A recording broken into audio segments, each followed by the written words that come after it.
Bueno, bienvenidos al Congreso de Enseñanza del Diseño, la Comisión Docentes Investigadores A. La idea de esta comisión es que engloba a todas las personas que están dentro del programa Estímulo a la Investigación, con lo cual, bueno, tiene una parte que nos conocemos, muchos ya nos conocemos, pero también lo que tiene diferente es que no nos engloba una temática en particular, sino que nos engloba el programa, con lo cual vamos a escuchar distintas temáticas de acuerdo a las investigaciones de cada uno de ustedes. Así que bueno, la idea es que la exposición no sea mayor a 10 minutos. Con muy buena onda, pero los voy a cortar a los 10 minutos, les aviso, porque la idea sería que después tengamos un espacio de reflexión, de preguntas, donde se genere algún intercambio entre todos. Así que, si les parece, ya empezamos. Ahí llegó Lorena. Y Sí, ya igual empieza estaba Dani. con problema de conexión, así que estoy como el caso de Daniela, que si ya estamos en equipo, que si puede empieza ella y si no, arranco yo y sigo yo. Pero ya estamos. Perfecto, Ángel. Bueno, entonces, Daniela, si querés, ya podés arrancar. ¿Cómo no? Un minuto. ¿Me escuchan bien, verdad? Perfecto. Bueno. Sí, Van a escuchar espera, a mi perra. Van a escuchar a mi perra también, es posible. Bueno, bueno, cuéntenme si están visualizando la pantalla correctamente. Gracias, Ángeles. Sí. Buenos días a todos. Les comento un poco nuestra investigación. La investigación, un segundito, vamos a achicar, ahí está, ¿no? Ahí se ve completa la diapositiva, ¿no es cierto? Porque estaba, me parece, muy ampliada. Es un estudio de caso referido a la circulación de una selfie, en unos minutos vamos a ver la selfie, que realizó un fiscal en el desalojo de tierras de Guernica en este año pasado, 2020, y nos interesa mucho esto que está en pantalla, que es un gráfico del profesor Carlón, donde vemos los diferentes estratos de la circulación de información, ¿no es cierto? El underground, las redes sociales, internet y los grandes medios masivos de comunicación. Los autores de este trabajo, bueno, quien les habla, Daniela Jabalanovsky, y por supuesto Gastón Renis, que en breve estará sumándose a esta reunión. Ambos somos docentes de la Facultad de Diseño y Comunicación en la Universidad de Palermo y fundamentalmente reporteros gráficos ambos. Hemos trabajado en distintos medios de comunicación durante más de 25 años, ¿no es cierto? Bueno, el problema o la hipótesis a tomar en cuenta es la utilización de telefonía celular, de smartphone, a manos de personas aficionadas que pueden capturar imágenes de la realidad y luego publicarlas, ¿no es cierto? Acá vemos una escena realizada por un dron que también forma parte de lo que se llama hoy la postfotografía, ¿no es cierto? Robots, drones, bueno, diversos dispositivos que nos permiten conocer nuevas vistas. Lo que estamos viendo es el predio de Guernica, un predio que, como ustedes pueden ver, supone una dificultad, por ejemplo, ya de por sí por la superficie, ¿no es cierto?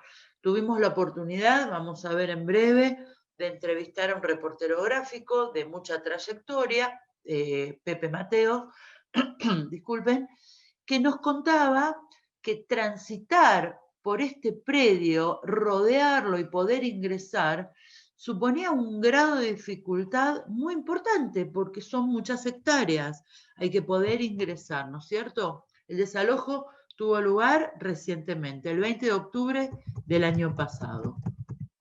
Y acá tenemos la selfie, que es nuestro objeto de estudio. El fiscal llamado Juan Cruz Condomí Alcorta, junto con sus colegas Lisandro Damonte y Marcelo Romero, se hacen una selfie, como ustedes pueden ver, donde no solamente ellos aparecen protagonizando la escena, sino que si ustedes observan detrás, vemos efectivos policiales, humo, ¿sí? Y casillas de las personas que habían sido desalojadas. Este fiscal toma la selfie y la publica en sus redes sociales. Si ustedes observan la imagen, van a ver que tanto el fiscal como sus colegas reciben una luz del sol, tienen los ojos ligeramente entrecerrados y da la sensación que hubiera una especie de sonrisa. Esto motivó, por supuesto, el enojo y la bronca de las personas que lo expresaban en las redes sociales, especialmente en Twitter, ¿no es cierto? Bueno, en Instagram y demás. Luego, para nuestra investigación, realizamos, tal como les conté, una entrevista en profundidad a José Pepe Mateos, que tiene una probadísima y extensísima trayectoria en el periodismo gráfico argentino. Es una persona con mucho antecedente profesional y ha trabajado muchos años para Clarín. Y estuvo en Guernica. Y él se produjo su propia nota, no es que fue y sacó una selfie en un minuto, fue 4 días completos, con mucha dificultad para ingresar, por un ingreso, por otro, la policía no le permitía. Produjo su propia nota porque él, digamos, solventó, digamos, el viaje de Capital, vive en Capital Federal, de Capital hasta Guernica los 4 días, más todo su equipo fotográfico, que no es un teléfono celular. Acá vemos 2 de las imágenes, en las cuales, por supuesto, el protagonismo no lo tiene Pepe, sino que lo tienen las personas desalojadas, la infantería, las viviendas quemadas y demás. Al margen de la interpretación de las imágenes, la utilización de recursos como el contraluz, como, digamos, la diferenciación de figura-fondo, bueno, el equilibrio, bueno, son todas cuestiones que hacen a la composición de la imagen de alguien que, bueno, tiene muchos años de trayectoria profesional. Él publicó sus fotos, son alrededor de 12 fotos, acá hay solo 2, pero hay 12 fotografías que componen un reportaje fotográfico, ¿no es cierto?, que está publicado en el portal Va-Confirma, ¿sí? Importa señalar que la circulación de la imagen, tal como versa en nuestra investigación, obedece a múltiples motivos, no es solamente una razón que hace que una imagen circule de una o de otra manera. Y las imágenes hoy en día pueden circular en distintos sentidos, ¿no es cierto? Pueden circular como durante el siglo XX, los medios de comunicación verticalmente bajaban al público las imágenes, ¿no es cierto?, en un sentido descendiente, pero hoy en día, por ejemplo, una foto que se produce en una red social puede ascender a un medio de comunicación. Nosotros en la jerga decimos que se levantan las fotos y se publican de pronto en un medio gráfico, en un canal de televisión o puede ser también en un portal. Una de las cosas interesantes que descubrimos fue que la selfie del fiscal en internet, si la buscamos, tiene 65 entradas en los buscadores como Google, por ejemplo. Ha tenido una repercusión geométricamente mucho mayor que el reportaje fotográfico que realizó un profesional. Estamos hablando, por supuesto, del fiscal como un aficionado, ¿no es cierto? En este caso, en el formato de un aficionado. Versus la repercusión mínima que tuvo el reportaje fotográfico de Mateos con una sola entrada, ¿no es cierto?, en el portal Va-Confirma. Así que bueno, esta es nuestra investigación. Creemos que es una investigación que tiene mucha actualidad. Queremos agradecer especialmente a Mercedes por el apoyo permanente que nos ha dado porque es una investigación de mucha actualidad y no es nada fácil encontrar, por supuesto, desarrollos, estado del arte, personas que estén trabajando en investigaciones tan recientes. Así que bueno, quedamos a disposición para cualquier consulta y esperamos que les haya interesado nuestra propuesta. Muchas gracias, Daniela, muy bueno. Después, si da tiempo, nos intercambiamos un poco de opiniones y preguntas. Ahora seguimos con Muchísimas Jorge. gracias. No, por favor. Jorge. ¿Cómo andan? Bueno, me voy a poner el cronómetro para ir apurando e ir manejando los tiempos. Bueno, esto, como ya presentaron, se desprende de lo que voy a trabajar o lo que voy a contar, se desprende de una investigación trabajada en la universidad. Voy a hacer focos en algunas cosas y nada, de generar un diálogo. Lo que me propongo, o lo que me proponía en la religión, mira, qué fallido. En la investigación es trabajar la relación o el diálogo abismal e infinito, ahora vamos a ver por qué, entre Nietzsche, Stanley Kubrick y Ridley Scott. A partir de ahora, cada vez que estoy hablando de Stanley Kubrick, estoy hablando en el contexto de Odisea 2001, cada vez que voy a hablar de Ridley Scott, estoy hablando del contexto Blade Runner, eso como aclaración. Por tema de tiempo voy a dar como algunas cosas supuestas de las películas y demás, pero bueno, voy a ir haciendo algunos focos. Quería empezar con una caracterización, una metáfora que da vuelta en Nietzsche, que es la sombra. En la Gaia Ciencia hay un apartado muy conocido, que es el primer momento donde Nietzsche habla de la muerte de Dios, y habla de la muerte de Buda, y dice, Buda ha muerto, pero la sombra va a seguir viviendo por milenios en diferentes cuevas. Digo, ahí lo que está trabajando, él después plantea, vamos a tener que pelear también con las sombras de los dioses, ¿no? Pero lo que está planteando, y en base a lo que quiero trabajar, es la fuerza de las proyecciones de las sombras, cómo las sombras se proyectan en la cultura, en este caso cultura occidental, pero cómo se van proyectando los diferentes devenires. Devenires, concepto trabajado por Nietzsche. Ahora, una de las preguntas que trabajamos es ¿por qué Nietzsche, por qué Kubrick y por qué Ridley Scott? ¿No? Bueno, primero porque es innegable la proyección de la sombra de Nietzsche en la cultura occidental. Podemos estar a favor o en contra, pero la proyección de la sombra en diferente, consciente e inconscientemente, esa proyección está viviendo en otras producciones. Algo similar pasa con Kubrick y Scott. Esa misma proyección, esa proyección de Nietzsche se proyecta sobre ellos, generan un diálogo y la proyección de sus propias producciones se proyecta sobre otras producciones del arte en general. No voy a decir del cine o de la ciencia ficción, sino del arte en general.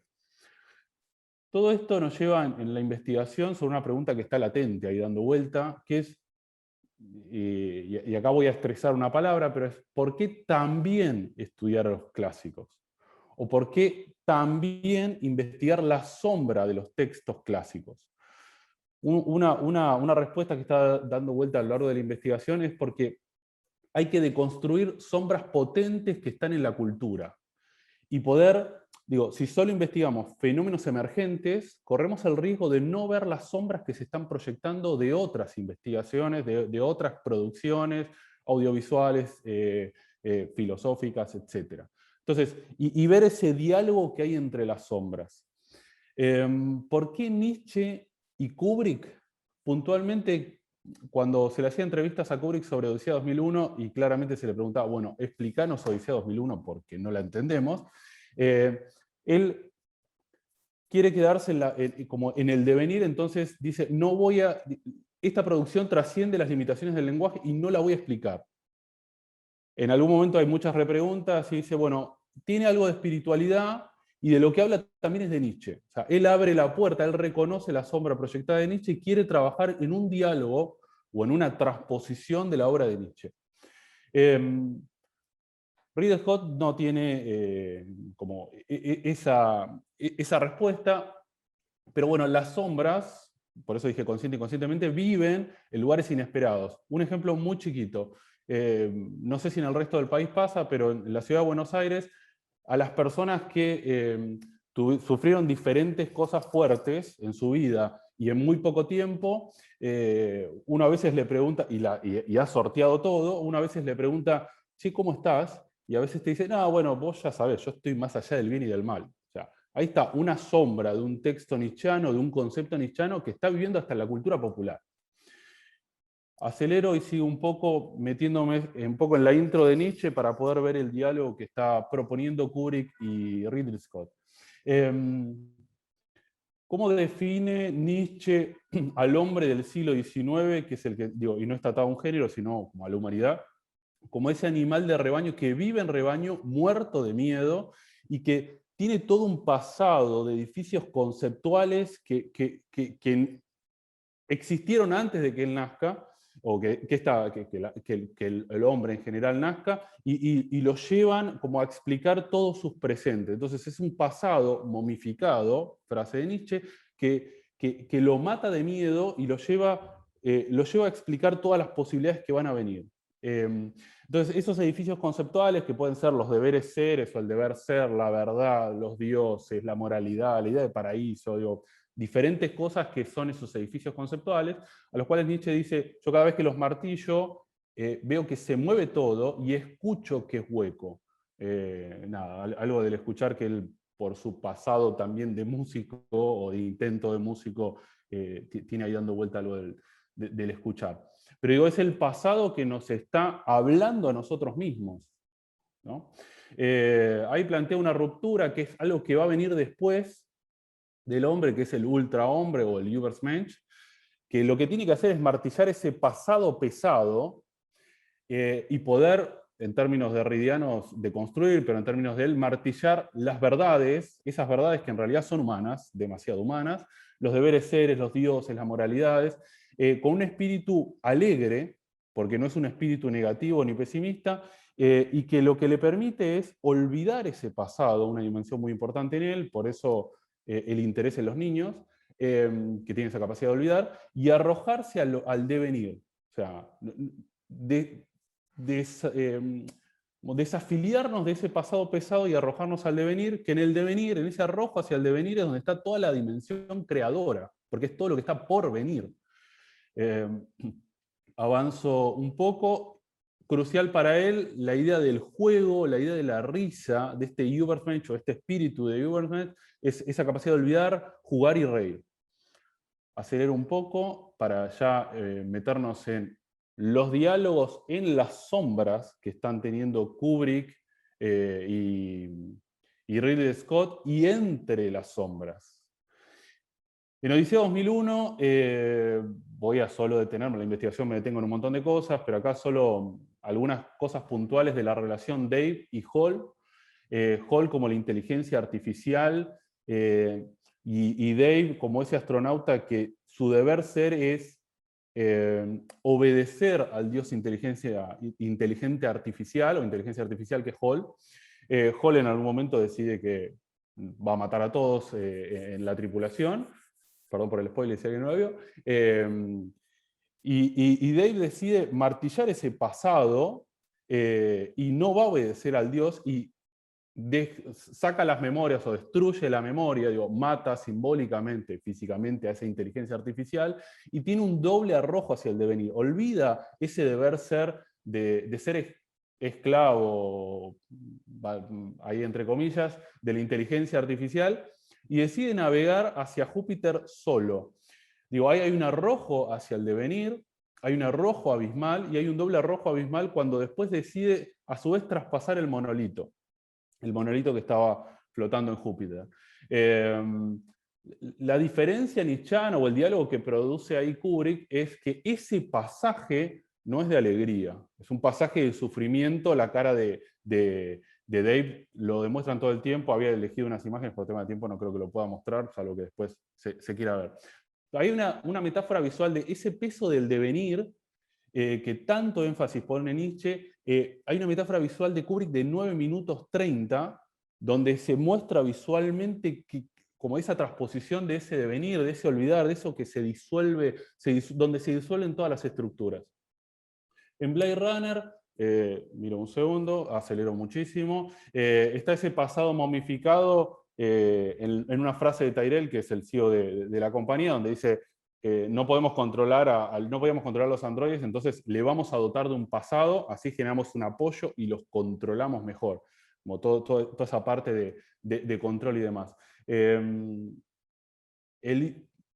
Los rastros del Ubersmerch en Roy tiene que ver con esto de jugar alegre, la risa, la parte abismal, y esto de martillar su deber ser esclavo de la humanidad. No va a ser esclavo de la humanidad y está peleando en contra de eso. Y a su vez está peleando en contra de la fecha de caducidad que le pone Tyrell, que dice 4 años y se tiene que morir. Digo, está peleando sobre eso y tiene un rol muy parecido al Zaratustra de Nietzsche, esto de tratar de empujar a que Rick tenga una transfiguración y que olvide y martille su deber ser matar replicantes. Quiero cerrar con 3 abismos. El abismo de Nietzsche. Nietzsche plantea la necesidad del abismo, aferrarse al abismo. La idea es salir de la tranquilidad de las ciudades, y de las ciudades como edificios conceptuales, ir a mares más abiertos. Digo, no navegar en ríos tranquilos, no navegar en el puerto, sino que ir a mares cada vez más abiertos. Por eso él dice, yo le hablo a los aventureros que pueden pensar y convulsionar todo lo estable. Stanley Kubrick plantea ir al espacio cada vez más abierto. Toda su película es ir alejándose de la Tierra. Y adentrarse en la Luna, en el espacio, en el monolito, etc. Y después, acabo de decir una frase que hay 4 conceptos nietzscheanos muy importantes. Su final es el retorno a la Tierra de un transfigurado en niño. Nada. Por tema de tiempo no voy a deconstruir todo eso. En Ridley Scott, para cerrar, él plantea ir hacia las alturas cada vez más abierto, en esa persecución que va Rick y Roy subiendo, para después saltar literalmente sobre el abismo. Hay 2 formas en que se salta al abismo en Rick y en Roy. Rick, el salto literal que hace a otro edificio, lo hace muerto de miedo, mientras Roy, cuando salta de una forma estilizada como un bailarín. Y después tienen la conversación final hiper conocida de la película, donde Roy lo que busca es transfigurarlo a Roy, por eso tiene un rol muy parecido al Zaratustra que está en el texto de Nietzsche con el mismo nombre. Bueno, ahí creo que dije muchísimas cosas de las que quería decir. Por tema de tiempo estaríamos acá. Buenísimo, Jorge, muchas gracias. Muy interesante. Muchas gracias. Seguimos ahora con María Paula Gago. Acá estoy, buen día, ¿cómo están? Bueno, mi nombre es María Paula Gago, soy profesora del Seminario de Integración 1, ya nos hemos cruzado, ¿no es cierto?, en un encuentro previo que tuvimos, pero bueno, recuerdo por las dudas porque no nos conocemos. Comencé justamente a trabajar en Seminario de Integración 1 el año pasado, en el primer cuatrimestre, así que agarré todo el periodo pandémico, solo tuve 2 clases presenciales. Como ustedes saben, Seminario de Integración 1 es una asignatura donde los estudiantes de todas las carreras de la facultad construyen, digamos, lo que es el 25% de su proyecto de graduación. En el segundo cuatrimestre de 2020, bueno, presenté justamente este proyecto del cual les voy a hablar, que se llama, lo titulé, digamos, en esta oportunidad, las estrategias para la enseñanza de prácticas letradas académicas. Se trata de un proyecto áulico, en el que justamente lo que propuse fue implementar una didáctica basada en géneros discursivos para favorecer, ¿no?, y propiciar el proceso de enseñanza y aprendizaje de lo que se denominan prácticas letradas académicas, esto es, el conjunto de habilidades de lectura y de escritura que se requieren en el nivel superior.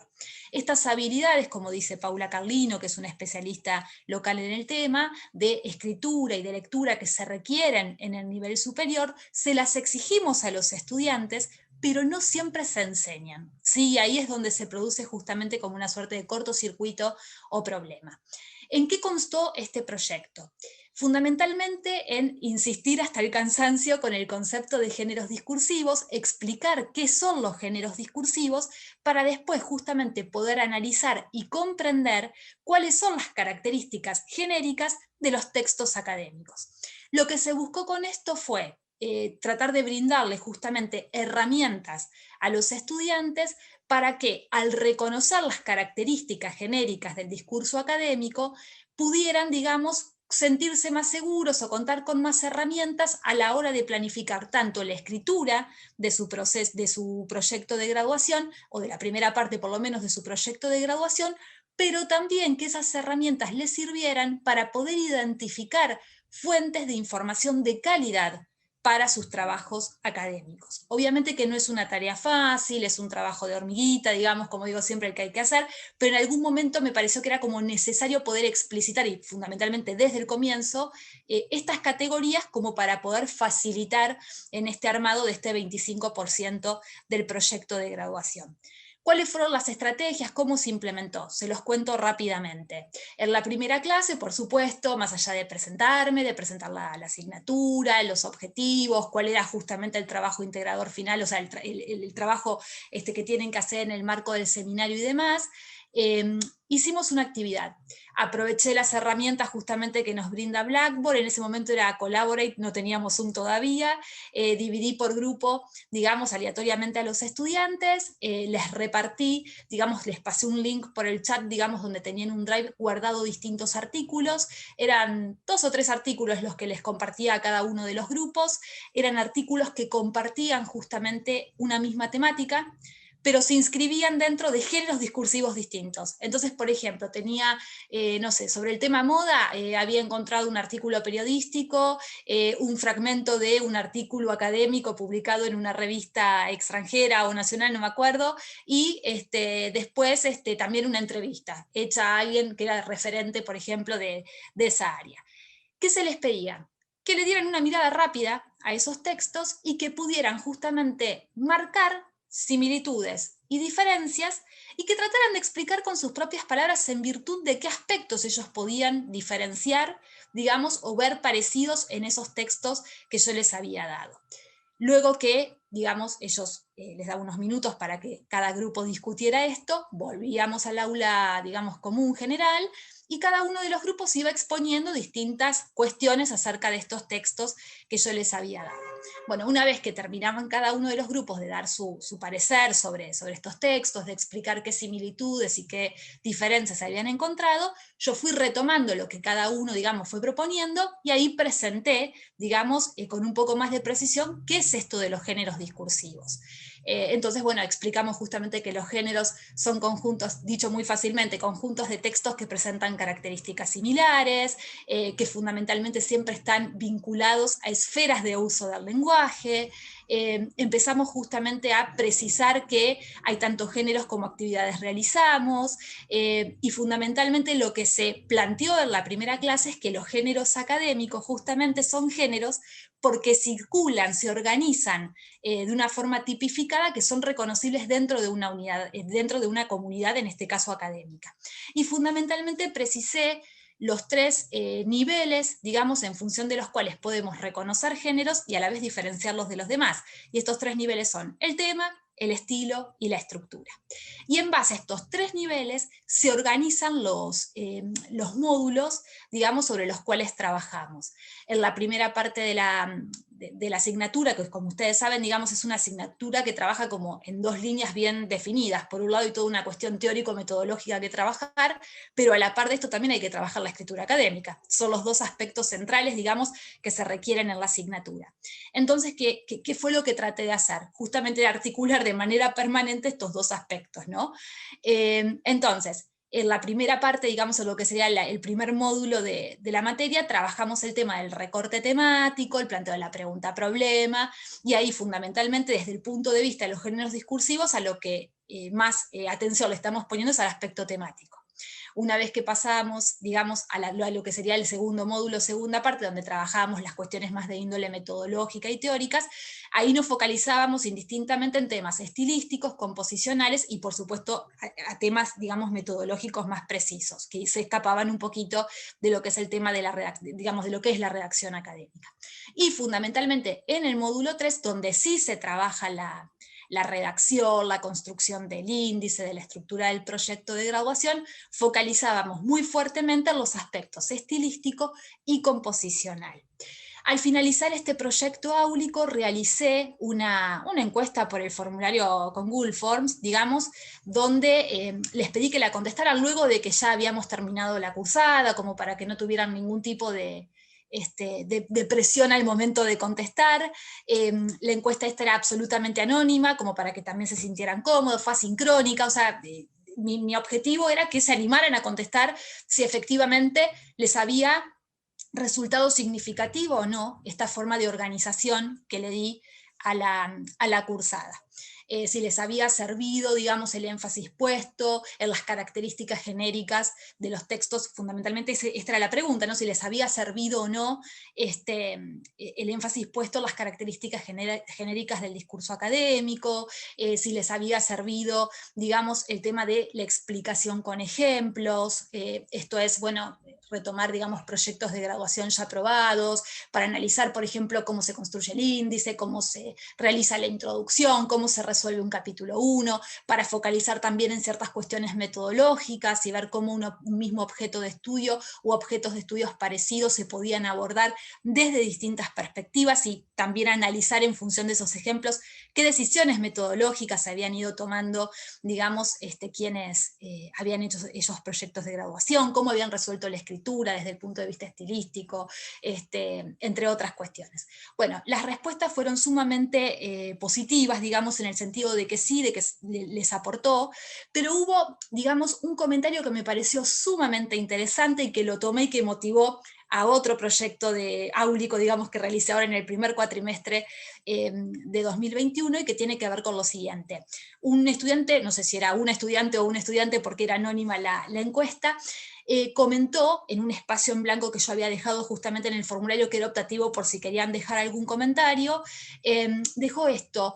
Esta persona planteaba que si bien le había parecido que era lógico insistir sobre los aspectos genéricos del discurso académico, bueno, esa persona no sentía que para ella hubiera sido tan significativo porque eran cuestiones que ya tenía resueltas de alguna manera o sobre las que ya tenía ciertos conocimientos. Aunque ella entendía o él entendía, digamos, que era necesario que las hubiéramos trabajado porque no todos sus compañeros tenían, o la mayoría de sus compañeros no tenían como incorporadas estas cuestiones.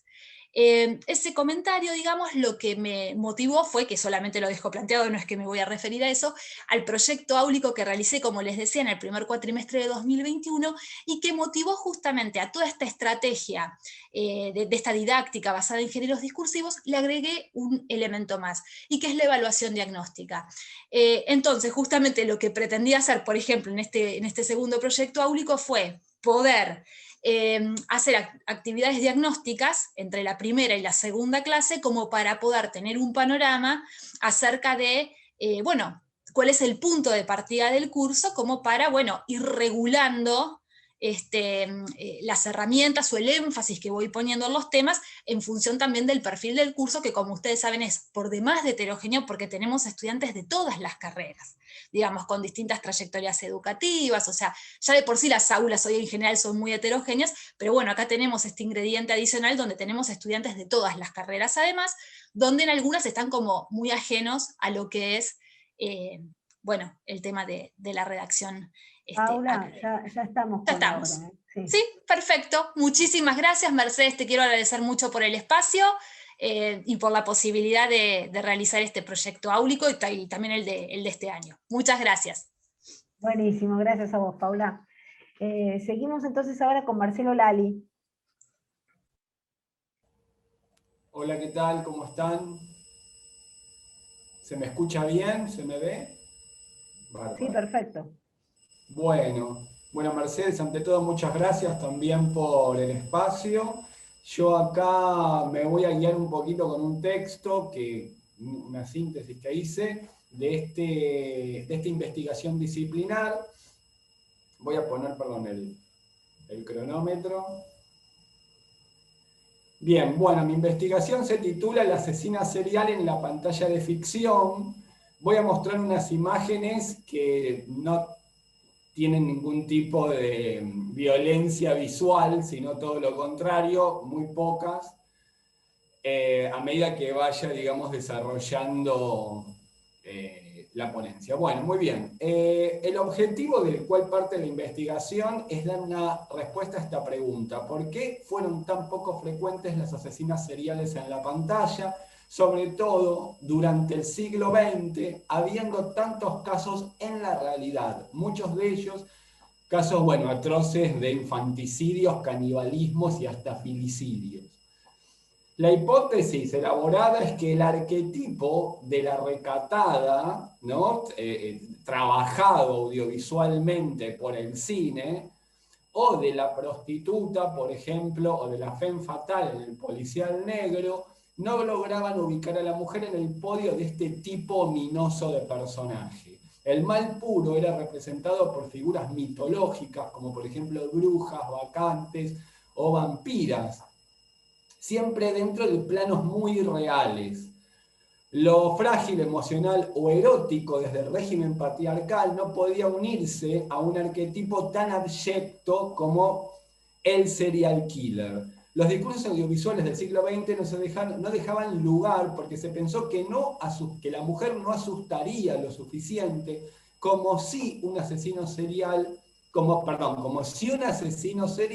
tuviera que estar en la pantalla solo para asustar y no para conmover, como es el caso de uno de los objetos de estudio, que bueno, después yo voy a mostrar una imagen más adelante, que es el caso de la película Monster del año 2003, que aborda el caso real de Aileen Wuornos, considerada en Estados Unidos la primera asesina serial en la realidad, ¿verdad? O, digamos, tampoco se utilizaba el arquetipo del asesino serial como una posibilidad audiovisual de poder plantear una defensa, cuando se trata de una persona real, una defensa pública, ¿no?, acerca de esos cargos que se le imputan, como es el caso de Gilla Murano en el capítulo de Mujeres Asesinas. Se iba por un camino equivocado también si el miedo buscaba ser generado desde la masculinización y no desde la más extrema y recatada femenidad anhelada por la mirada masculina, y por eso mismo revelada en su opuesto siniestro, como es el caso del film Audition, que forma parte también de los objetos de estudio. La mujer no podía representar un peligro real rivalizando con el héroe. Estoy hablando siempre del siglo XX. Entonces, definiendo muy rápidamente, ¿qué se considera un asesino serial en lo real? Es quien comete múltiples homicidios dentro de un periodo determinado, con intervalos de tiempo entre cada asesinato, asesina a más de 3 personas en un periodo mayor a 30 días, mayor a 30 días. La definición que se ajusta más a los fins unitarios citados sostiene que la criminal, o el criminal, al igual que su correspondiente masculino, ataca a la víctima aislada, separada de un entorno principalmente social. ¿Qué es un asesino serial en la pantalla? A lo anterior se suma, o yo he considerado como investigador, que el personaje del serial killer ficcional como el antagonista que ocupa el escalón más bajo, pegado casi a lo que, teóricamente se considera el eslabón perdido, la bestia, ¿no? Algo que está en las antípodas de lo glamoroso. No se trata del vampiro, no se trata del vengador justiciero, ni mucho menos del gángster o del sicario. El serial killer como caso psiquiátrico en las antípodas de los... el serial killer considerado como un caso psiquiátrico y ubicado en las antípodas de lo sobrenatural dentro del género terror. Incluso travestido bajo diversas caras femeninas o de sexualidades múltiples. A todo esto la mujer siempre excluida. Muy bien. Carecen de cualidades sobrenaturales, en esto que yo les decía, son marginales corridos de un sistema. Lo que el discurso busca implantarle al público es que puede encontrárselos a la vuelta de la esquina y cualquier vecino o vecina convertirse en un potencial peligro como figura de lo siniestro.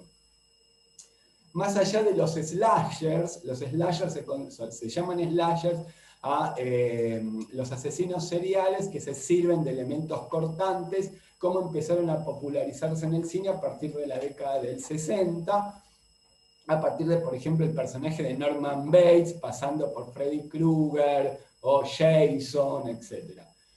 Pero, digamos, en ese caso, no son los únicos tipos de asesinos seriales, ni los hombres lo son, pero su popularidad y éxito para el consumo, como elemento de consumo y de entretenimiento, así lo instalaron a partir de estas décadas. Ahora, la asesina serial, digamos, luego de investigar y lo que arrojó la estadística, una serie de tipologías, como ser la viuda negra, la asesina en equipo grupo, el ángel de la muerte. Ángel de la muerte le llaman sistemáticamente asesina a personas que están bajo su cuidado, problemas de locura, predadoras sexuales, homicidio inexplicado, venganza, crímenes sin resolver, o porque pueden tener una ganancia a través del crimen. La asesina serial en la pantalla. Los objetos de estudios tomados son, bueno, por ejemplo, el film Audition de Takeshi Miike del año 1999, que se enmarca dentro de lo que es el género terror. Voy a compartir una imagen, ¿no? La quería compartir especialmente por el trabajo audiovisual que tiene este personaje. Si uno muestra esta imagen, bueno, evidentemente cuenta con características icónicas, muy desvinculadas de los colores, de la figura, inclusive de la puesta de cámara, con la que se asocia a un personaje antagónico del género terror. Este personaje, bueno, en breve voy a comentarlo, muy brevemente aparte. Otro objeto de estudio que tomé es el film Monster de Patty Jenkins del año 2003, que aborda, digamos, segundito, lo que es la biografía, ¿no?, de Aileen Wuornos. En este caso lo que estamos viendo, obviamente, son fotogramas de la película. Les voy a mostrar brevemente la caracterización. Perdón, que...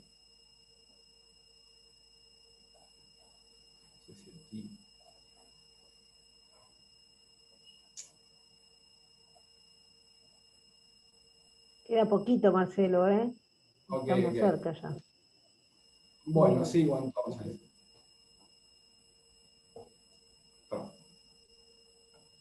Ok. Bueno, paso directamente entonces a las conclusiones, ¿no?, a las que arribé.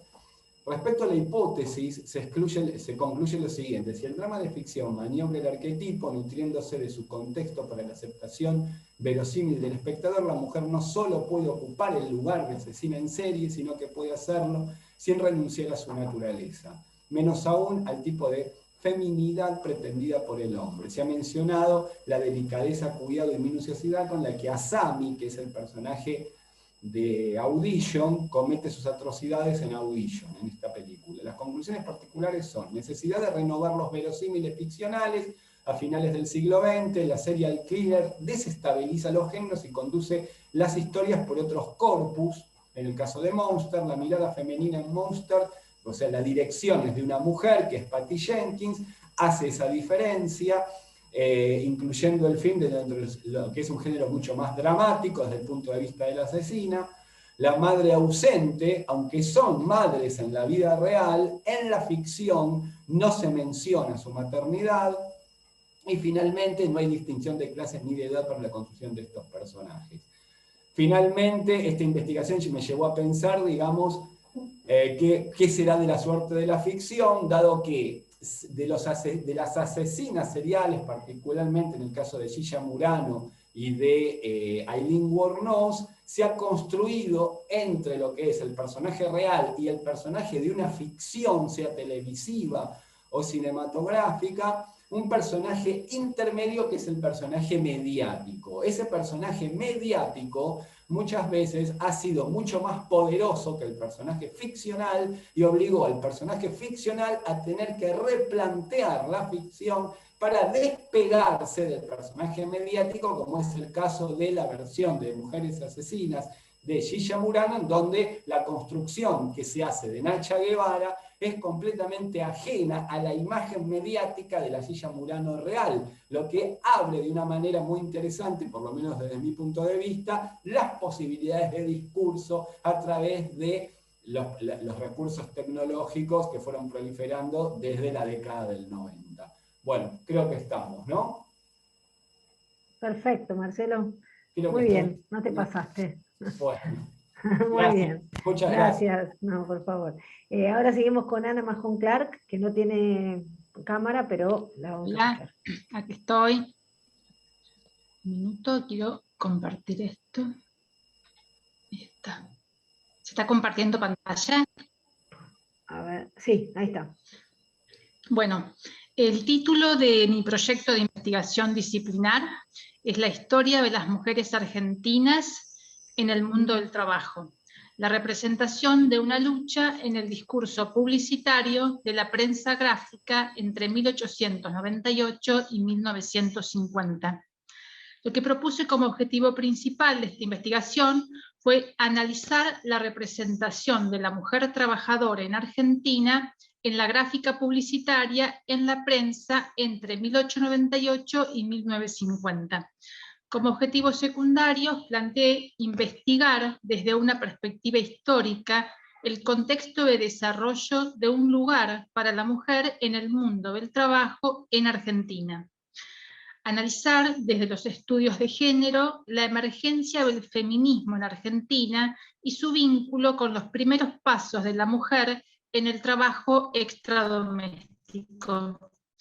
Analizar la gráfica publicitaria de las publicaciones periódicas de la época desde la perspectiva enunciativa y argumentativa del análisis del discurso como metodología de investigación.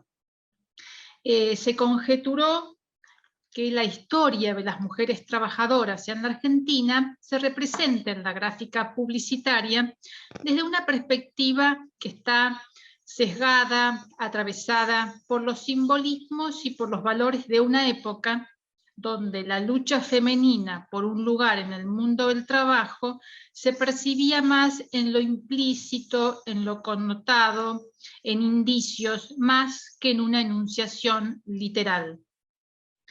El abordaje histórico, que fue uno de los campos en los que yo me apoyé principalmente, en la historia de las mujeres en el mundo del trabajo, me permitió aproximarme a un campo teórico que es muy vasto y que es muy complejo, porque es una problemática que está atravesada por múltiples variables socioeconómicas, políticas y las circunstancias propias de la época del recorte temporal propuesto. En líneas generales, lo que se observó es que la incursión de las mujeres en el ámbito laboral, en el ámbito del trabajo asalariado, se vio siempre impregnada por rasgos de excepcionalidad. Es decir, que el trabajo de la mujer en el ámbito fuera del ámbito doméstico respondía generalmente a circunstancias que tenían que ver con falencias en la provisión por parte del varón, de abandono del varón, de viudez, es decir, que siempre era considerado como algo transitorio. A nivel salarial, la desigualdad y las malas condiciones laborales generales también incidían sobre el carácter complementario de su aporte a la economía del hogar, donde el principal soporte seguía siendo el trabajo del varón. Con respecto a los procesos de feminización, que yo trabajo también en esta investigación, los procesos de feminización en algunos escenarios laborales, se observa como constante que se proyectan los rasgos de la naturaleza femenina a la ocupación desempeñada. Entonces aparecen virtudes como la paciencia, el sacrificio, la ternura, que siempre fueron como el justificativo para naturalizar trabajos como aptos para la mujer, como por ejemplo la docencia, la enfermería, dentro de los trabajos administrativos, el trabajo de la secretaria. Entonces, de alguna manera, se observa que las tareas vinculadas al trabajo reproductivo propio de la esfera del escenario doméstico se proyectaban a la esfera extradoméstica. En el corpus publicitario que yo analizo, compuesto, entre otros semanarios de la época, ¿no? Caras y Caretas, Para Ti, del año 22, Vosotras, Mundo Argentino. A nivel así muy general, se pueden destacar como principales estrategias discursivas. Por ejemplo, en el primer número de Caras y Caretas, este aviso que yo pongo en pantalla es del primer número de Caras y Caretas, en donde se observa una diagramación de avisos agrupados en forma de clasificados, ¿no? Y un breve indicio del trabajo femenino en el servicio doméstico en un aviso de un almacén que es Almacén de la Victoria. La técnica utilizada era la ilustración. En el mismo semanario, en el año siguiente, en el 1900, aparece otro aviso donde el anunciante es Remington, una máquina de escribir, y mostraba en un primer plano a una mujer en un trabajo administrativo, o sea, como un indicio de una nueva profesión. Dentro de este mismo ámbito va a aparecer Academias Pitman. Academias Pitman, dentro de la categoría de oficina, trabajo administrativo, fue una de las grandes marcas anunciantes. Pitman fue fundada en el año 1919 y desde mediados de la década del 30, de 1930, fue una gran comunicadora de la capacitación profesional de la mujer para el empleo administrativo. Esto en Argentina. En este aviso que yo pongo acá, es un aviso publicado en la revista Vosotras. También, a ver, un poco más abajo, hay otro aviso siempre de la misma marca, hablándole siempre a la mujer como enunciataria, a una mujer que necesitaba capacitarse para entrar a un mercado laboral. Un ámbito donde la práctica estaba muy marcada por el género. Esta marca recurre como una estrategia constante que se repite a la modalidad interrogativa, en donde esto se repite en todos los avisos que analicé, que busca cumplir con una función fática, es decir, de involucrar al receptor y tratar de generar una identificación. Se apelaba a una aspiración de movilidad social, donde la mujer además también buscaba complementar la economía familiar. Esta marca de alguna manera nunca separa por completo a la mujer en sus representaciones del ámbito doméstico, sino que suma lo laboral y enfatiza siempre los rasgos femeninos, la dulzura, la elegancia, la belleza también como el diferencial para ingresar al mundo del trabajo. Con relación al ámbito de la mujer en el ámbito del comercio, como vendedoras, como costureras, esta imagen de la vendedora fue muy utilizada por el discurso literario, también por el discurso cinematográfico, haciendo siempre hincapié en una imagen romantizada de la víctima, la mujer como víctima. En esta gráfica que yo estoy poniendo en pantalla, principios del siglo XX, Harrods va a representar a la mujer como una diosa griega y se apelaba, como público, a la mujer aristocrática, como audiencia. Esto desde la perspectiva del anunciante, Harrods. En la enunciación visual va a aparecer, un poco más abajo, va a aparecer, este es un fotograma de una película, La vendedora de fantasías, filmada en Harrods, que también analizo brevemente. Este aviso, que es una ilustración publicado en Mundo Argentino, nuevamente muestra a la mujer, la vendedora, detrás del mostrador, atendiendo a una clienta donde la amabilidad y el buen trato eran considerados claves para el trabajo, y eran considerados rasgos propios del carácter femenino. Por último, con respecto a la presencia de la mujer en el ámbito de la industria cárnica y textil, va a aparecer una representación particular, que es lo que aparece más abajo, este aviso, es una representación particular de la mujer obrera en el marco de la celebración del 1 de mayo, durante el primer gobierno peronista. Con la elección de la Reina Nacional del Trabajo, lo que se había hecho de alguna manera era transformar en un espectáculo masivo lo que era un rito obrero internacional, que se enfocaba en la lucha de los trabajadores y de la opresión de los trabajadores. En este contexto, en el aviso, se publica un aviso donde el anunciante es el jabón Manuelita. donde la reina de belleza elegida de alguna manera daba consejos de belleza como una estrella cinematográfica. Esta iconografía se oponía a la prensa obrera de fines del siglo XIX, donde en realidad la trabajadora era representada como una víctima agobiada por las malas condiciones laborales, especialmente en la industria cárnica. A ver, entonces para terminar, más allá de esta brevedad del corpus que yo mostré, y enfatizando el carácter aproximativo de esta propuesta, se puede considerar que en el corpus analizado, la desigualdad laboral, la división sexual del trabajo, la perspectiva de género en el trabajo, aparecen esbozados y connotados en una enunciación visual y verbal que refleja en el discurso publicitario la perspectiva de la época. Muchas gracias. Buenísimo, gracias Ana. Muy bien. Están todos respetando el tiempo muy bien, ¿eh? Virginia, tu turno, Virginia Marturet.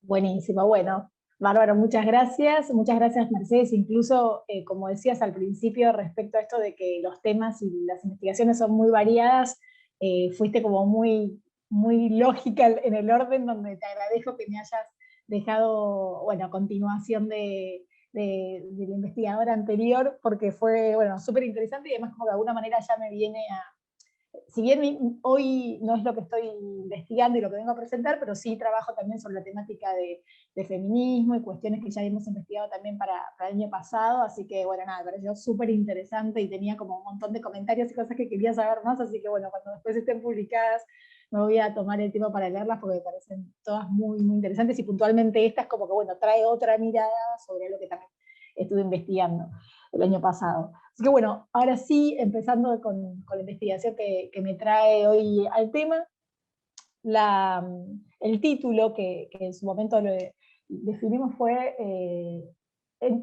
partí con una pregunta, pero que pues bueno, la voy llevando al planteo, ¿no? de hacia dónde va. Con esta situación que vivimos y que seguimos viviendo, pandemia y todo lo que conocemos, me surgió la inquietud sobre si esta cuestión de la mayor conexión que tenemos, de cantidad de horas de Zoom, cantidad de eventos virtuales y demás, si esta mayor conexión implica una mayor comunicación y qué ocurre con la cuestión de la libertad de expresión. Entonces también sobre esto trabajé cuál es el rol de las redes sociales, qué es lo que pasa en las empresas y qué es lo que pasa también en los gobiernos, en los estados. Particularmente trabajo sobre Argentina, pero tomando como también referencia lo que ocurre en un contexto de un mundo globalizado y pandémico. Entonces, bueno, para arrancar, tomé una frase que a mí me gusta mucho sobre, y por lo menos parte de mi idea de dónde vengo trabajando lo que entiendo por la libertad de expresión, es la frase de Robespierre. Dice: el secreto de la libertad radica en educar a las personas, mientras que el secreto de la tiranía está en mantenerlos ignorantes. Y a la vez también hay otra frase que la habíamos mencionado al final, que es justamente de Voltaire y hace referencia a la cuestión de la libertad de expresión. Para hacer como un breve raconto de lo que trató la investigación, desarrollé distintas entrevistas y también encuestas. Cualitativas y cuantitativas. Las entrevistas fueron a distintas personas que trabajaban en estos ámbitos, en empresas, en Argentina, con distintos rangos etarios, y también que se dedicaban o no a cuestiones que tuvieran que ver con la comunicación. Tomé un par de casos que vimos en Argentina puntualmente que habían ocurrido respecto a la libertad de expresión, sobre un libro que un juzgado últimamente prohibió que saliera, o queriendo desmerecer lo que había escrito, o pidiendo, mejor dicho, que revelara las fuentes, el periodista, de que presentara toda la entrevista y que la pusiera a disposición del público, porque en el libro la persona decía que no había sido textual, algo que sabía, bueno, que justamente se atacó y se vio violada la libertad de expresión. Y después también toqué otros casos desde el ámbito internacional, como por ejemplo lo que pasó en redes sociales con Trump, lo que ocurre con Maduro, lo que ocurre con distintas también personalidades, algunas se las pueden también considerar influencers respecto a lo que generan con sus opiniones, y bueno, todo esto haciendo, ¿no es cierto?, como una relación en distintos aspectos de, bueno, cómo afectaba o no, cómo se vio afectada o no la libertad de expresión en este momento, en este tiempo, desde la perspectiva de derechos humanos, y entender que, y esto va por mi cuenta, la pandemia no suspende derechos. Entonces, si uno no puede decir lo que quiere, o se ve limitado por cuestiones que son meramente de control social, me parece que ahí tenemos un problema enorme. No nos damos cuenta porque el virus, porque parece que es más fuerte todo, porque parece que tenemos que aceptar que vivir en una situación de mayor control cada día, y acá también hablo de la cuestión de las redes sociales, y acá también hablo de lo que pasa en las empresas, hasta qué punto las personas que trabajan en las empresas pueden expresarse libremente en las empresas. Eso, bueno, es una cuestión ya más de convivencia y política interna, pero también es la cuestión de las redes sociales, ¿no? ¿Qué pasa? ¿Hasta dónde las empresas, los organismos, permiten y protegen o no la imagen de la marca, y a la vez qué es lo que hacen sus empleadas y empleados, bueno, más allá de lo que es la publicidad o propaganda que puedan hacer sobre algún anuncio, alguna promoción de algo que se lance desde el ámbito corporativo? Así que bueno, de eso trata la investigación. Ya les digo, trabajé con rangos etarios súper variados, voy a ser muy, muy extensa, pero sí, fue desde personas que tienen desde 18 hasta más de 75 años, porque bueno, también me interesaba ahí trabajar el rol de las redes, ¿no? Cómo se veían o no reflejados, si tenían miedo a decir cosas, si les prohibieron decir cosas, si sintieron que podían, al contrario, tenían ganas de expresar mucho más lo que les pasaba, lo que estaban viviendo, porque justamente al estar todos durante un año pasado, donde por lo menos en Buenos Aires y en Capital Federal puntualmente estuvimos 6 meses con un lockdown absoluto, por lo menos yo me quedé 6 meses en mi casa y no salía, y el trabajo no mermó, pero bueno, sí, digo, ¿no? Toda esta carga, la necesidad de expresarme en algún lugar, y qué es lo que le pasaba a la gente que conocía, el entorno, de distintas edades, lo que le pasaba a los estudiantes, lo que le pasaba, bueno, a la gente con la que yo trabajaba. Entonces, bueno, desde ese lugar también trabajé estas cuestiones, analicé esos datos, y bueno, los resultados los van a poder encontrar cuando esté publicada la investigación final, donde, bueno, ya les digo, entre los puntos que a mí me parecieron más relevantes fue que muchas personas sí comentaron que se sintieron de alguna manera que cambiaron sus hábitos respecto a cómo desarrollaban su expresividad en redes sociales. Se sentían algunas personas con mucha más libertad a comparación de otros momentos, pero también teniendo en cuenta que eso quedaba ya grabado y lo que podía pasar después con esa información. O sea, hoy vemos en día proceso electoral, y donde vemos que se van tirando, como lo denominan en el periodismo, carpetazos por lo que escribiste hace 10 años, y qué pasa con eso, ¿no? Y como digo, también como esta cuestión de hasta dónde uno puede decir lo que piensa, y hasta dónde está también ese límite que, bueno, como abogada, me gusta también mencionarlo, cuando se dice tus derechos terminan donde empiezan los del otro, y esto es falaz. O sea, nuestros derechos están en constante conflicto.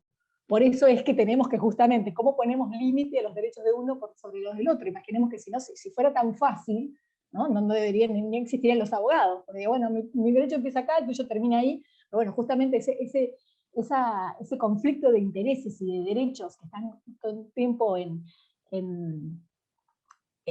dinamismo y en interrelación, es lo que nos lleva, bueno, esto, a plantear hasta dónde puedo yo decir las cosas, hasta dónde mi libertad de expresarme es, hago lo que quiero, digo lo que quiero sin importarme las consecuencias. Entonces, bueno, esto también me pareció interesante, lo trabajé desde el aspecto argentino y local, me pareció muy interesante porque por nuestra idiosincrasia somos personas que nos gusta hablar de todo, opinar de todo, y muchas veces no nos hacemos cargo de las consecuencias de eso, ¿no? Pareciera que hablar es gratuito, y bueno, y esto lo vemos que de alguna manera no es tan así en el mundo real, más allá de lo virtual también.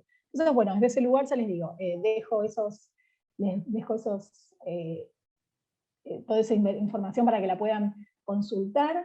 Me llamó la atención que gente también empezó a reducir su expresión en redes por las represalias que recibía en el ámbito personal y profesional. Y bueno, también me pareció interesante qué es lo que último vino pasando justamente esta semana, así que nos viene bárbaro para compartirlo, y con esto ya cierro, se abrió un proyecto de ley, mejor dicho, se presentó un proyecto de ley, esto se presentó y está ayer. Están presentando un proyecto de ley, y lo leo textual. Con este propósito se promueve una modificación del Código Penal, en el capítulo 6 del título 8, tipificando el delito de negacionismo, incorporando además de las penas previstas sanciones económicas a quien publicara, negara, minimizara, justificara o reivindicara la comisión de los delitos de genocidio, de lesa humanidad o crímenes de guerra contemplados en los artículos 6, 7, 8 del Estatuto de Roma, de la Corte Penal Internacional y los tratados internacionales de derechos humanos con jerarquía constitucional, y o de quienes fueran condenados por su comisión. Acá viene lo más importante.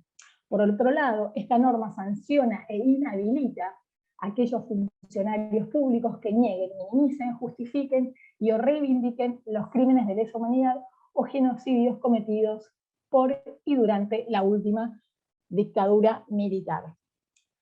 Digo, si esto no es una sanción pura a la libertad de expresión, me parece que es cuando nos vamos de foco, ¿no? Nos quedamos preocupados por cosas que nos parecen, digo, habla de un pensamiento único, habla de que si uno no puede, yo no estoy a favor de ninguna dictadura, de ningún genocidio, de ninguna violación a los derechos humanos, digo, pero tampoco estoy a favor de aquellas leyes que habilitan a violar derechos humanos. Entonces, desde ese lugar, bueno, esto lo voy a incorporar, Mercedes, para que también dejarlo para pensar, ¿no es cierto? Digo, invitando desde ese lugar de esta frase de Robespierre, dice, que la voy a buscar porque la quiero decir puntualmente como él la dijo, para hacer, perdón, Robespierre ya los dije, no, la de Voltaire, quiero decir, que habla justamente de la libertad de expresión, y donde sí, acá termino, donde dice justamente, ¿no? O sea, voy a estar, perdónenme un segundo.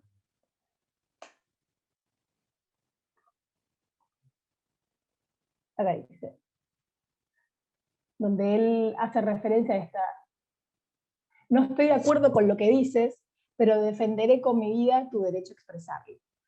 Entonces digo, me parece que eso es de alguna manera a mí lo que me trajo como inquietud y como desarrollo en este momento tan particular, en este nuevo siglo, con la tecnología que nos invade, porque hablo de la privacidad también, cómo influye, pero digo, me parece también eso, ¿no? Como a veces nos atamos a sesgos y a tener que creer que, no sé, que cuestiones que nos tocan en las fibras más íntimas de nuestra sociedad y nuestra cultura tienen que ser de determinada manera. Y después digo, eso que les leí al final de parte de lo que establece ese proyecto, que está, ya les digo, desde ayer, se presentó y están promoviendo, se sanciona en el próximo tiempo.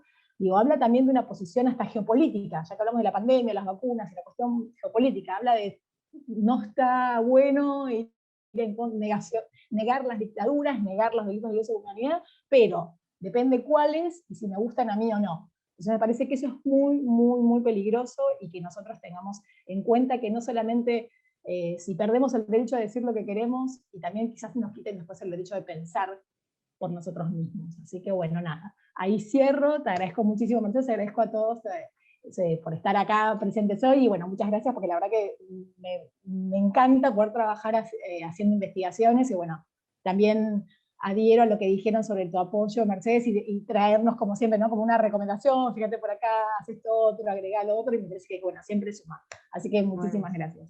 Buenísimo, gracias a vos, Virginia, súper interesante. Abriste como un montón para discutir, pero bueno, veremos el tiempo. Sí, nos da el tiempo, dale. Dale. Bueno, seguimos con Luz Colud. A ver, ahí estoy probando, a ver si anda todo. A ver, bueno, vamos a compartir pantalla, a ver si me deja. Pantalla, imágenes, compartir. Ahí tendrían que estar viendo la pestañita con el... Sí, perfecto, se ve. Muy bien. Bueno, em, como dice ahí, mi proyecto de investigación disciplinar es sobre la implementación de e-learning interactivo en lo que es el ámbito universitario en materias audiovisuales.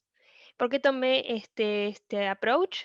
Simplemente porque las materias audiovisuales generalmente lo que tienen es poca interactividad, ¿sí? O sea, nosotros nos sentamos y vemos una película, diseccionamos una serie, leemos un guión, escuchamos una canción, tomamos unas melodías, todo es un acto estático, ¿sí?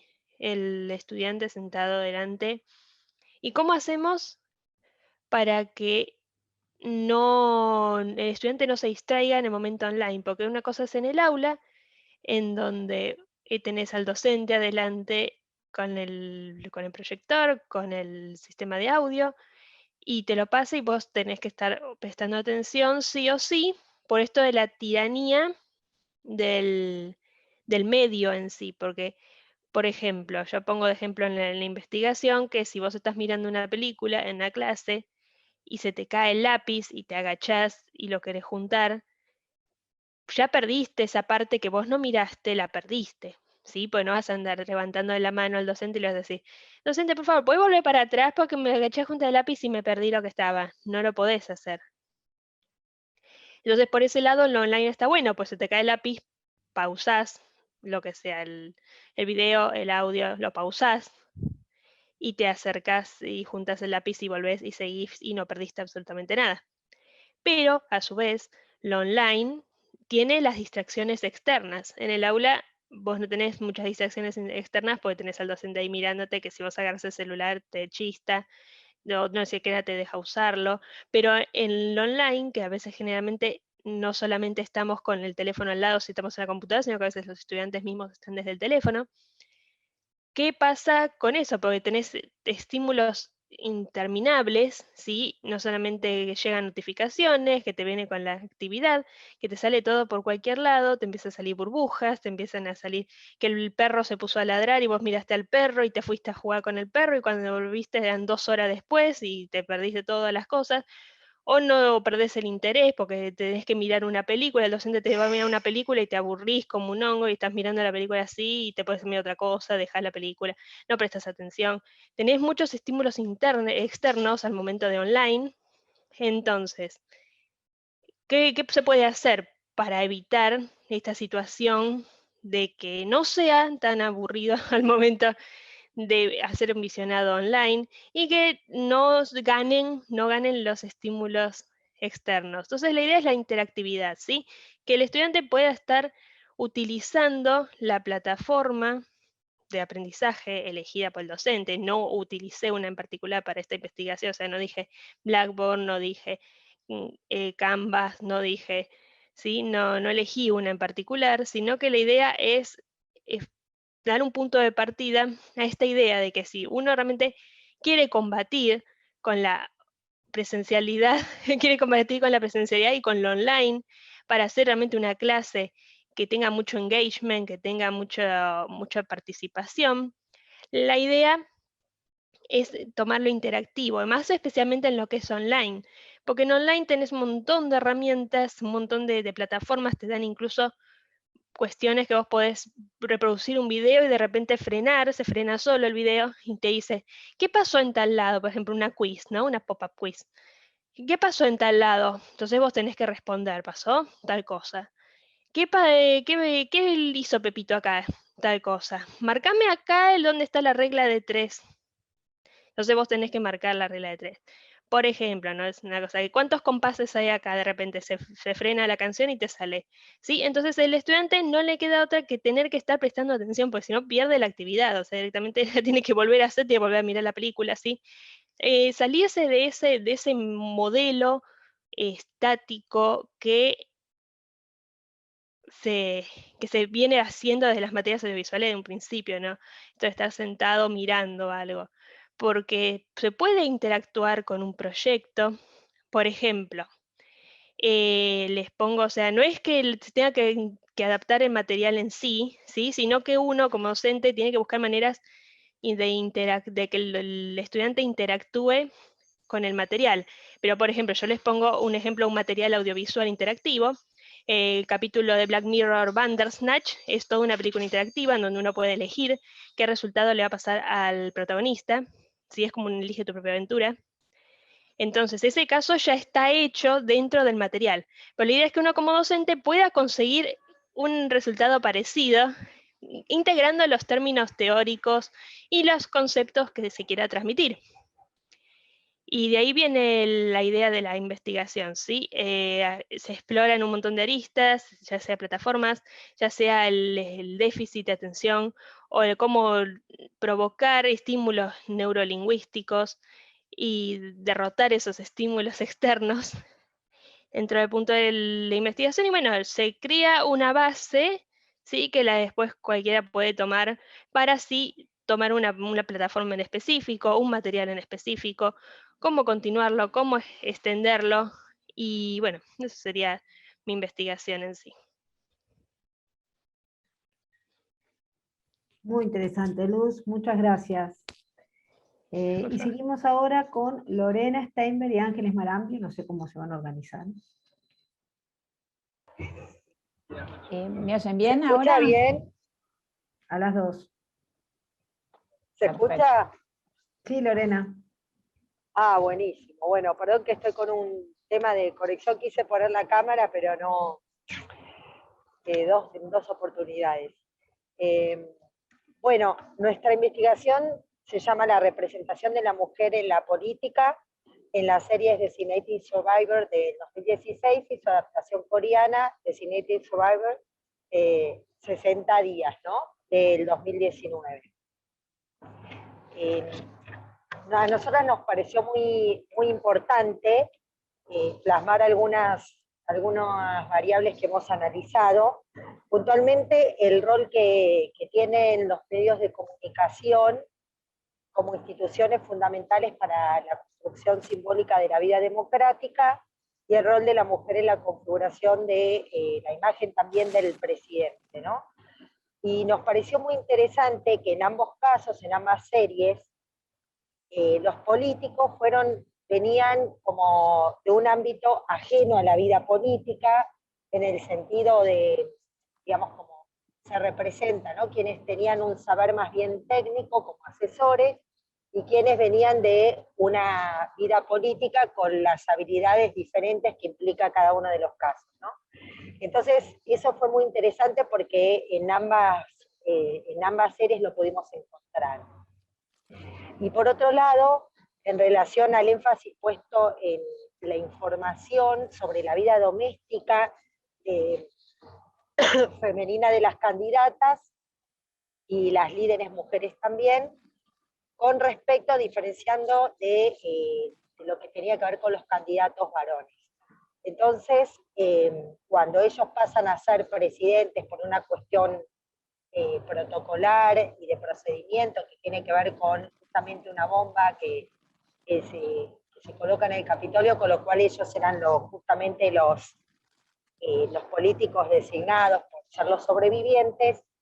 Es muy interesante en este sentido cómo se construye a la mujer de cada uno de quienes después, digamos, son los presidentes, el hecho de que su rol tiene que ver, en el caso de la versión coreana, con cuidar a sus hijos, mantener el equilibrio familiar y demás, y esa decisión no es cuestionada por los medios, mientras que en el caso de la versión norteamericana no está ese rol y esa función por parte de quien fuese la primera dama, sino que tiene mayor incidencia y participación en el sostén de su marido como presidente, y no se focaliza tanto en tener solamente un rol maternal, sino también de seguir con su vida, digamos, a nivel laboral y profesional, exactamente.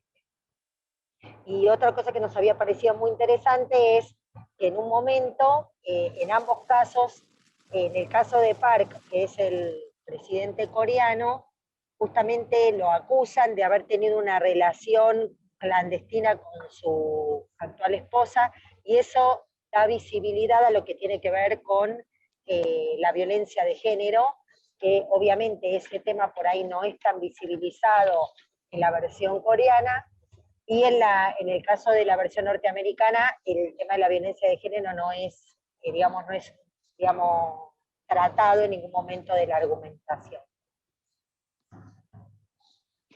Nosotros, en alguna medida, retomamos esta mirada que hace, esta investigación que hace Ana Mahon Clark, pero en vez de pensarlo desde el ámbito publicitario, nosotros lo analizamos desde los exponentes textuales, y lo estamos representando también en cómo se maneja en el mundo de la política justamente esta diferencia entre el rol que ocupa la mujer en el espacio público y en el espacio privado, ¿no? Entonces, justamente uno de los puntos que mencionaba Lorena recién, nosotros somos, venimos del ámbito de las relaciones públicas, con lo cual nosotros lo que analizamos es cómo se articulan los medios de comunicación en relación a las estrategias y cómo visibilizar ciertas problemáticas. Sin lugar a dudas, lo que nosotros estamos planteando acá es, en la representación de estos exponentes audiovisuales, tiene que ver justamente en cómo se plantea el rol de la mujer, el rol de la protagonista, a veces cuando es la política o cuando es el marido, y en esta situación puntual, que por eso nos pareció muy interesante su análisis, tiene que ver cómo desde la ficción se representa ese que viene por fuera del mundo de la política, cómo es ese outsider que, digamos, el que ocupa ese rol y por qué lo eligen, ¿no? Entonces, ahí también es muy interesante ver cómo es desde el mundo en lo que es la cultura, la sociedad norteamericana, el rol de la pareja, que no ejerce ese rol político, es decir, se presentan como compañeros, como quienes discuten los temas, como personas muy afectuosas y muy preocupadas por su vida familiar, a diferencia por ahí de lo que nosotros, del estereotipo que sería ese político que tiene como una doble cara, una cara frente a los medios y a la sociedad civil, o sea, a la opinión pública, distinta a la que puede llegar a tener en su vida privada, que hasta podríamos llegar a hablar de una primera dama que ocupa ese rol, no desde lo protocolar, sino también hasta desde lo afectivo, como una figura construida que dista de ser la realidad de esa pareja, ¿no? Entonces lo que nosotras estuvimos analizando es desde las diferencias culturales, cómo se representa justamente esa relación de par en la versión americana y en la norteamericana y en la versión coreana, ¿no? Que el protagonismo de la mujer, en el caso de la primera dama, en una sociedad conservadora como la coreana, resulta inapropiado, esto lo traemos también como conclusión de otras investigaciones que hicimos previamente, como un lugar inapropiado para tener protagonismo, o sea, no está bien visto, y de hecho, como parte de un procedimiento, si se quiere, verosimilizante de la realidad extradigética, tiene que ver justamente con mencionar a Hillary Clinton como algo, digamos, como un tipo de rol no muy valorado, ¿no? Y como, al contrario, destacar cuando la mujer simplemente acompaña a esa figura política. Nosotros lo que podíamos analizar también es justamente cómo luego de en la trama de la serie, este matrimonio que tiene esta relación tan importante de pareja, donde se intercambian las cuestiones de lo que le está pasando en su vida profesional, en este caso la vida profesional pasa a ser el presidente de los Estados Unidos. ¿Qué pasa cuando hay una cuestión vinculada a la información muy, digamos, cuando tiene que ver una cuestión de seguridad nacional, y cómo él en su rol sí o sí tiene que ocultar esa información, porque tiene que ver con su función de primer mandatario?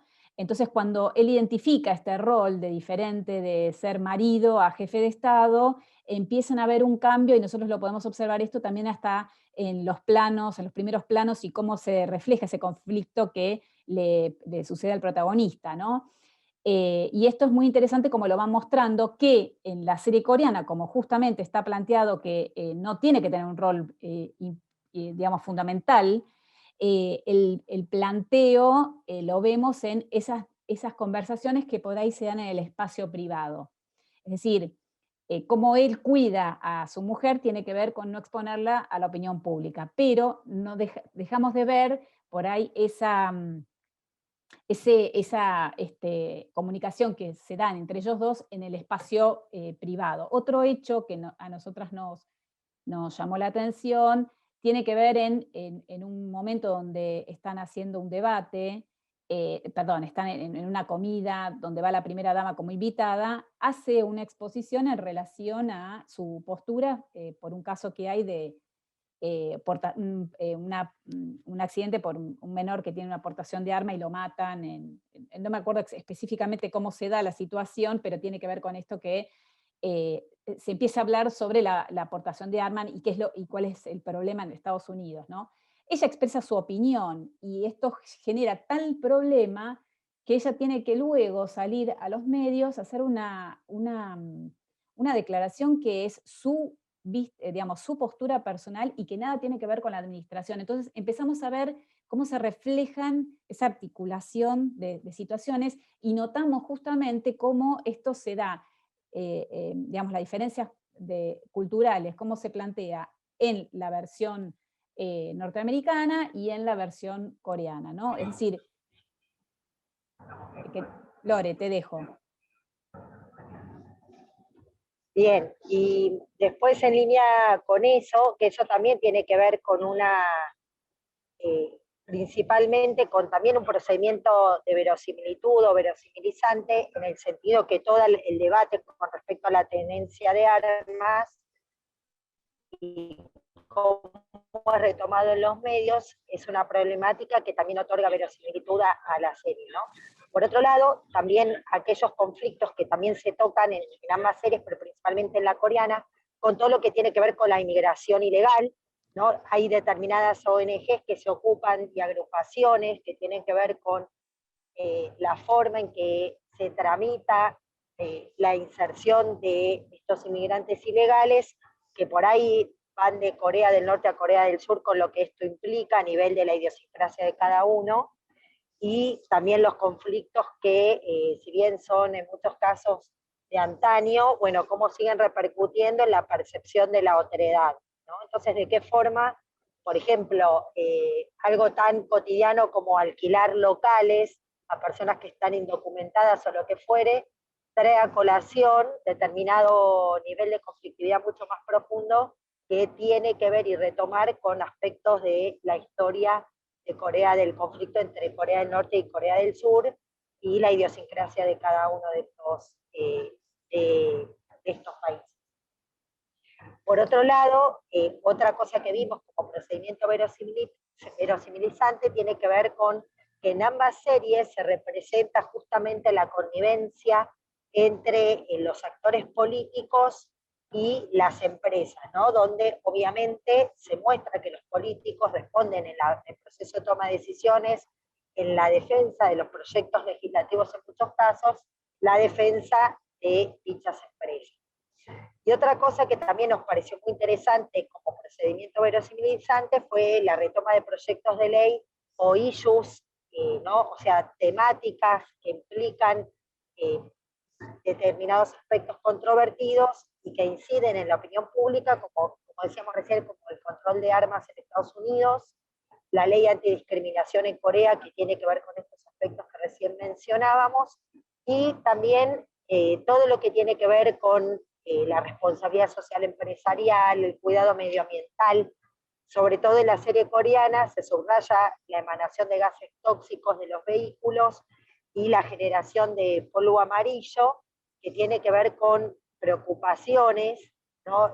Pensemos en todo lo que tiene que ver con que las empresas automotrices en la actualidad están pensando en que la industria se base en lo que tiene que ver con autos eléctricos, sino que utilicen, digamos, como hidrocarburos. Combustible, exacto. Entonces, en este sentido, es como que hay una correlación. Ya estamos pasados, Lore. Bueno, la correlación entre la agenda setting y la agenda política, ¿no? Que eso también se ve en la serie. esa era la conclusión, así que era nuestro cierre. Bueno, genial. Muchas gracias a ambas.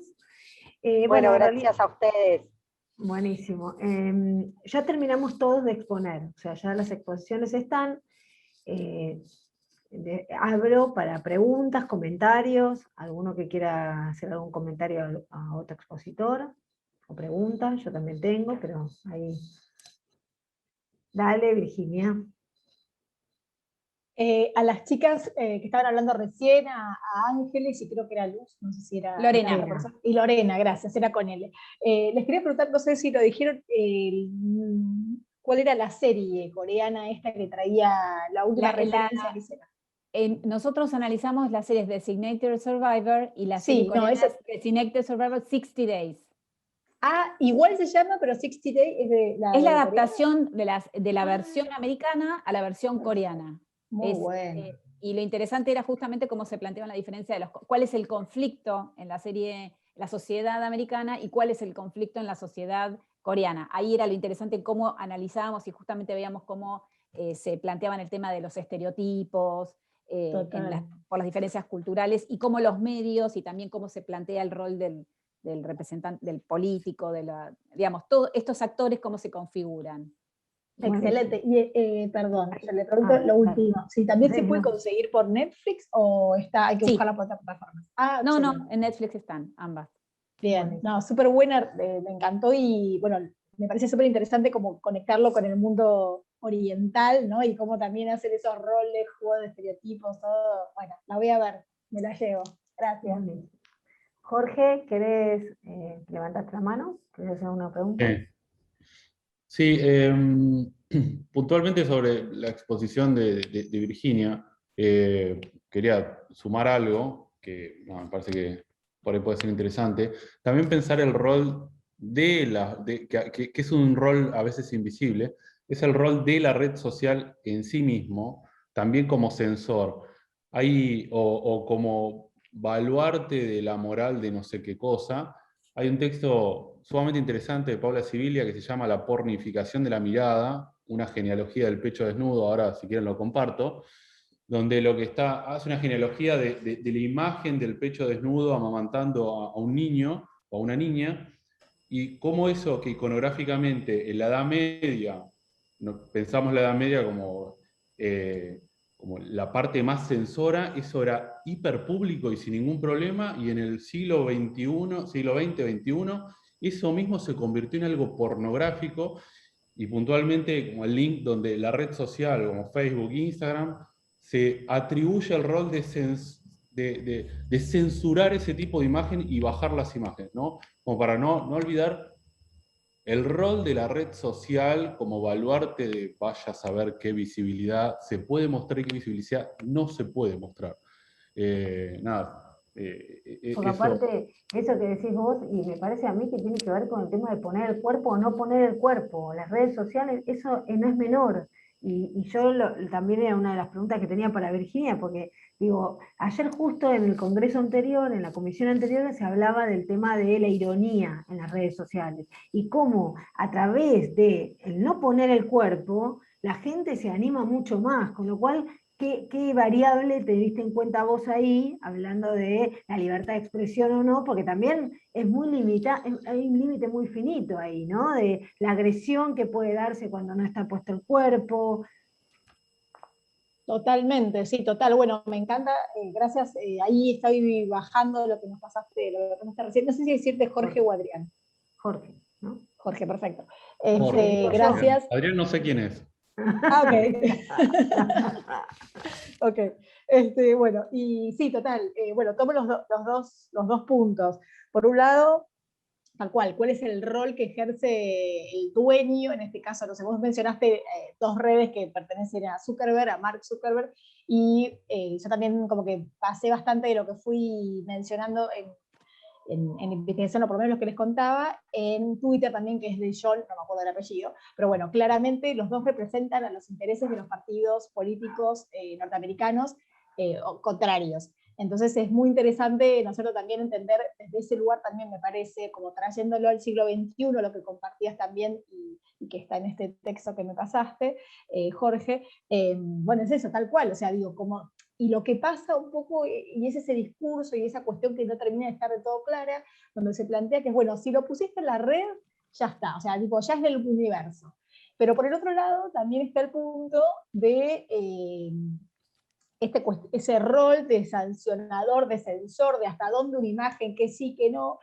Bueno, personalmente, o te cuento lo que se ha hecho, participé en un momento hace ya como 4 años, que parecen 10 con la pandemia, pero en lo que era una ley sobre justamente la cuestión de derecho a la no discriminación. Yo me especializo en derecho a la no discriminación, conectándolo con comunicación y demás, y hablábamos justamente de esto, ¿no? Que no lo mencioné hoy porque si no se hacía muy largo, pero sí que lo están trayendo ustedes, también lo traes vos, Mercedes, sobre el tema de los discursos de odio. Y bueno, justamente, tal cual, en su momento quiere estar a favor de esta cuestión de que no todo se pueda decir en las redes, o como con cierta estructura, como dices, Jorge, como una moral que no se sabe, no está muy clara de quién, para qué, como decías, un seno es ahora, parece que es, no sé, es como nocivo, pero también es parte del cuerpo humano. Entonces, ¿por qué no? Y ¿por qué sí el cuerpo, el torso de un hombre, ¿no es cierto? Bueno, y todas esas cuestiones también.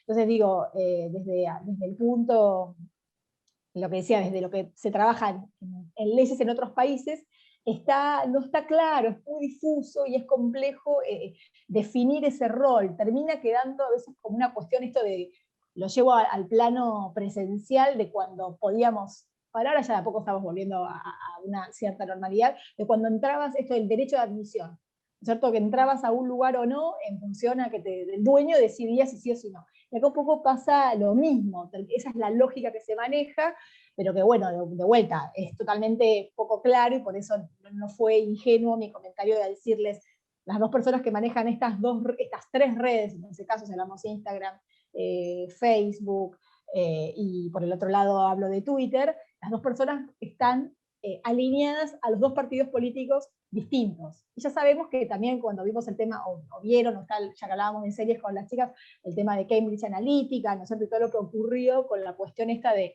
los datos, para qué se usan. Bueno, recordemos también que hace 2 o 3 años Zuckerberg estuvo en el Congreso, en el Capitolio, teniendo que dar explicaciones, que, o sea, ¿no? Que nosotros terminamos siendo un producto de un montón de otras cosas. Entonces lo que decís ya no importa a veces tanto lo que decís, sino también que le estás dando muchísima información para que después los algoritmos te empiecen a conectar con distintas personas, o terminan de definir tu perfil o desde llevarte a plantear, a proponer contenidos que están totalmente sesgados en función a tu aparente ideología o gustos. Y por el otro lado también digo, cuando se ven los ejemplos de lo que ocurrió en muchísimos países, no solamente de Oriente, de Occidente, sino también de Oriente, donde las elecciones la ganan personas que manejan esto, ¿no? Justamente a través de las redes hoy se maneja muchísimo.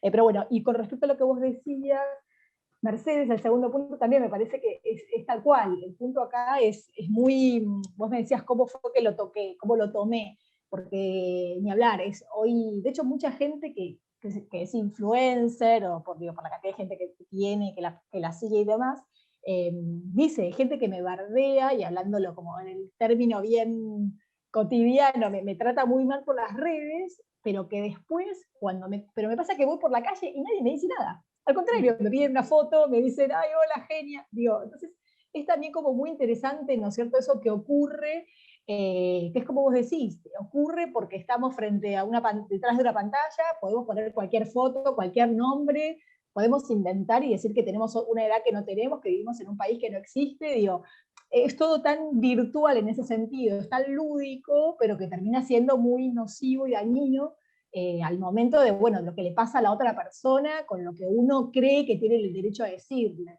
Claro. Y sobre esto también, ya vuelvo con el tema series y cierro, sobre estos temas, bueno, Black Mirror plantea muchísimo este fenómeno de la tecnología y el impacto en la sociedad.